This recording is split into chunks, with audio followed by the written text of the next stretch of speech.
మనం నేతాజీ సుభాష్ చంద్రబోస్ జీవితం యొక్క విలువైన విశేషాలను మనం ఈరోజు తెలుసుకుందాం. రెండవ భాగం జీవితం యొక్క విలువైన విశేషాలను మనం ఈరోజు తెలుసుకుందాం. రెండవ భాగం 1897 జనవరి 23న ఒరిస్సా కటక్లో ఒక బిడ్డ జన్మించాడు. అతడు పుట్టుకతోనే ధనవంతుడు. అతను ఎదిగే క్రమంగా పాఠశాలకు వెళ్ళడం జరిగింది. అతని కళాశాల చదువులు కోల్కతాలో స్కాచ్ అండ్ చర్చ్ కాలేజీలో పూర్తి చేశాడు. ఆ తర్వాత అతని తల్లిదండ్రులు అతన్ని ఇండియా సివిల్ సర్వీస్ కోసం లండన్ కేంబ్రిడ్జ్ యూనివర్సిటీకి పంపిస్తారు. ఆ సమయంలో బ్రిటిష్ వాళ్ళు ఇండియాను పరిపాలిస్తున్నారు. ఆ సమయంలో ఎవరైనా సివిల్ సర్వీస్ జాయిన్ అవ్వటం చాలా కష్టం.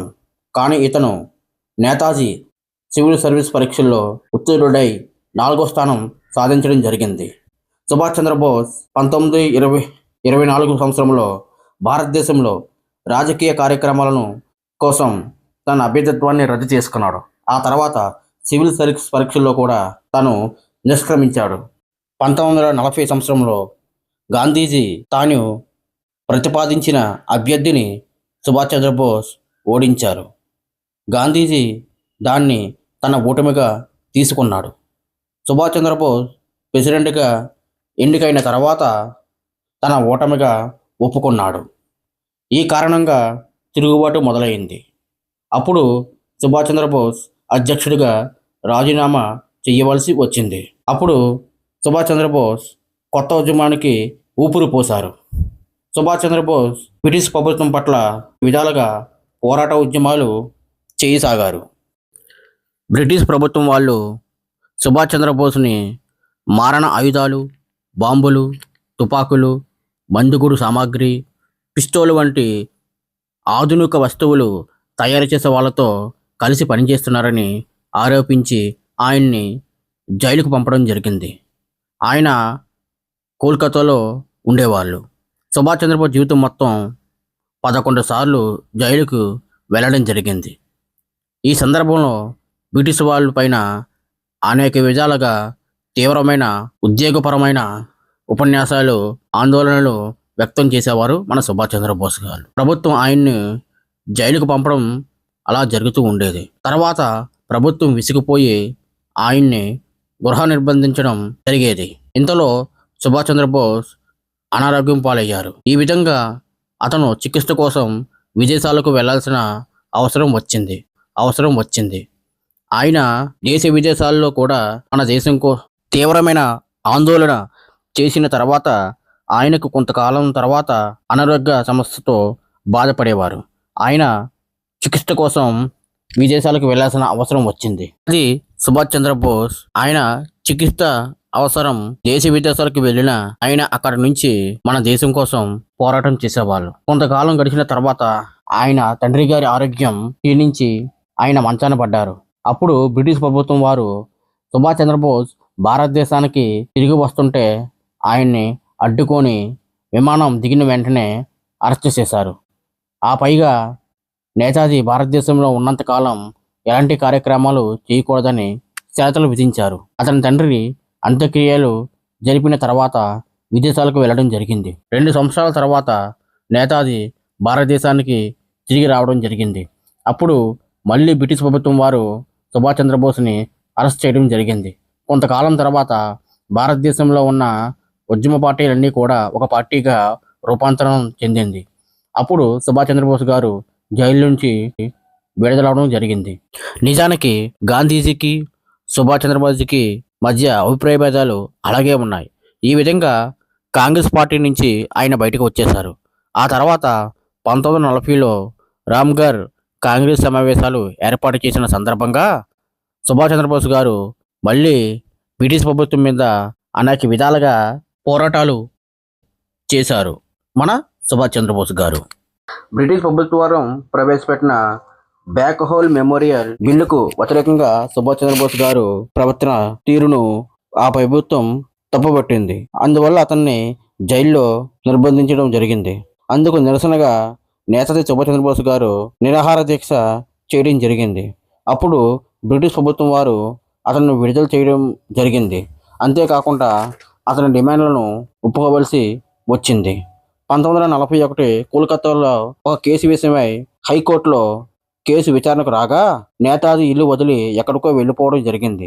నిజానికి సుభాష్ చంద్రబోస్ గారు దేశం వదిలి విడిచిపెట్టి వెళ్ళడం జరిగింది. నేతాజీ మొదట కాబూలు వెళ్ళడం జరిగింది. అప్పుడు జర్మనీలో హిట్లర్ని కలుసుకున్నాడు.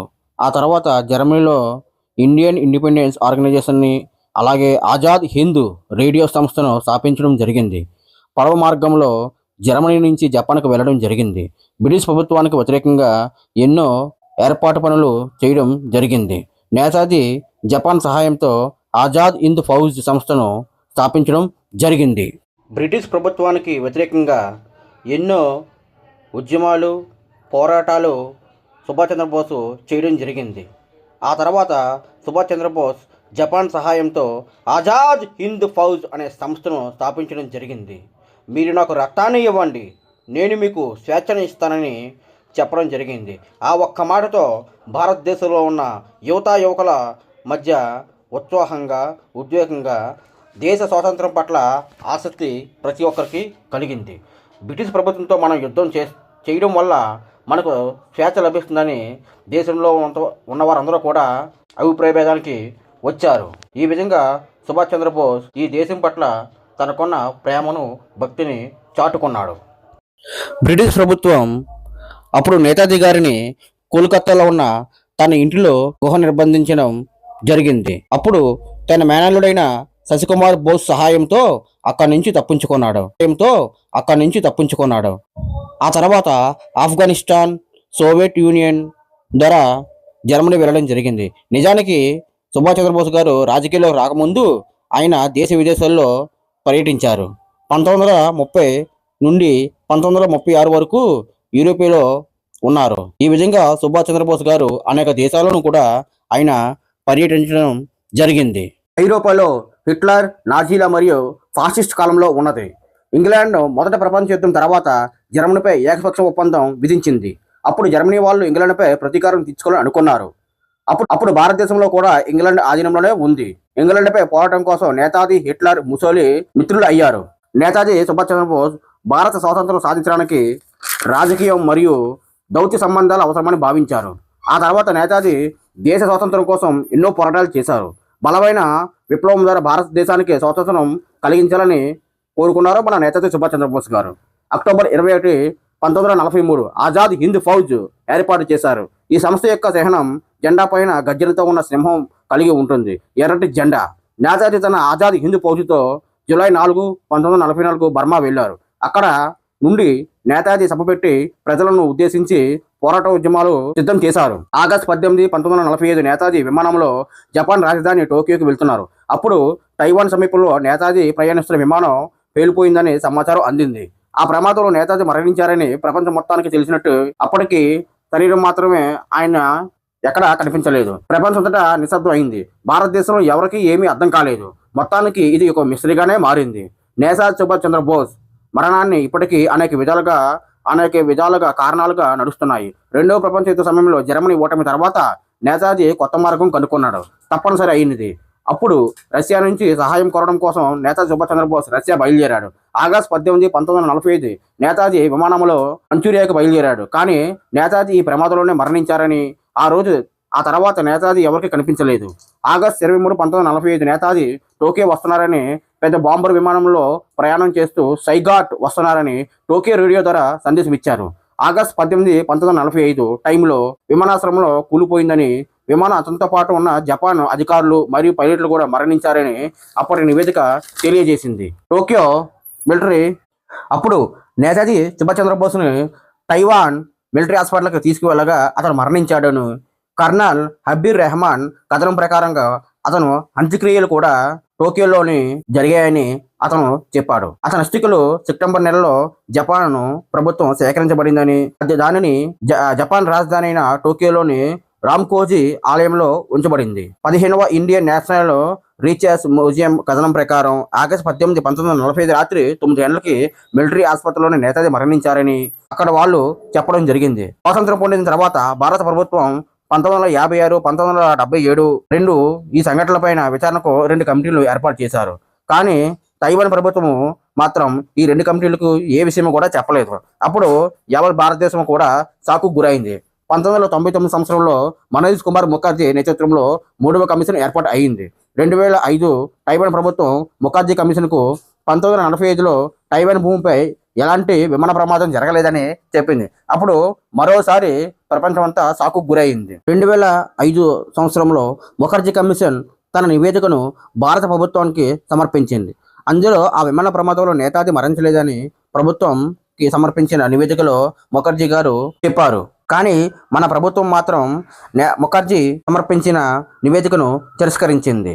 ఆ తర్వాత కొంతకాలానికి నేతాజీని చాలామంది కలిశారని, చూశామని వివిధ కథనాలుగా చెప్పుకున్నారు. అలాగే ఫైజాబాద్కు చెందిన గుల్గామి బాబా ఛత్తీస్గఢ్ నుంచి రాయ్పూర్కు వరకు నేతాజీ ఉనికి కోసం అనేక విధాలుగా పుకార్లు పుట్టాయి. ఈ విధంగా నేతాజీ సుభాష్ చంద్రబోస్ మరణించిన తర్వాత అనేక విధాలుగా ఊహాగానాలు, ఊహా చిత్రాలు మన భారతదేశం అంతటా కూడా ప్రచారం చేయబడి జరిగింది. ఏదేమైనప్పటికీ నేతాజీ సుభాష్ చంద్రబోస్ మన కోసం, మన దేశం కోసం ఆయన నిరంతరము శ్రమించి మనకు స్వతంత్రం తీసుకురావడానికి సుభాష్ చంద్రబోస్ ఆయన తన జీవితాన్ని ఈ దేశం కోసం నేతాజీ సుభాష్ చంద్రబోస్ ఆయన తన ప్రాణాన్ని కూడా సైతం లెక్క చేయకుండా ఆయన చివరి శ్వాస వరకు నేతాజీ సుభాష్ చంద్రబోస్ ఆయన తన ప్రాణాన్ని కూడా సైతం లెక్క చేయకుండా ఆయన చివరి శ్వాస వరకు మనందరి కోసం ఆయన జీవించాడు. ఆయన ఇప్పటికీ ఎప్పటికీ కూడా ఆయన చరిత్రలో ఒక చిరంజీవిగా జీవిస్తూనే ఉంటారు. మీ అందరికీ నా ఈ విశ్లేషణ నచ్చినట్టయితే మన ఛానల్ని మీరు అందరూ సబ్స్క్రైబ్ చేసుకుంటారని కోరుకుంటూ ఇట్లు మీ గని.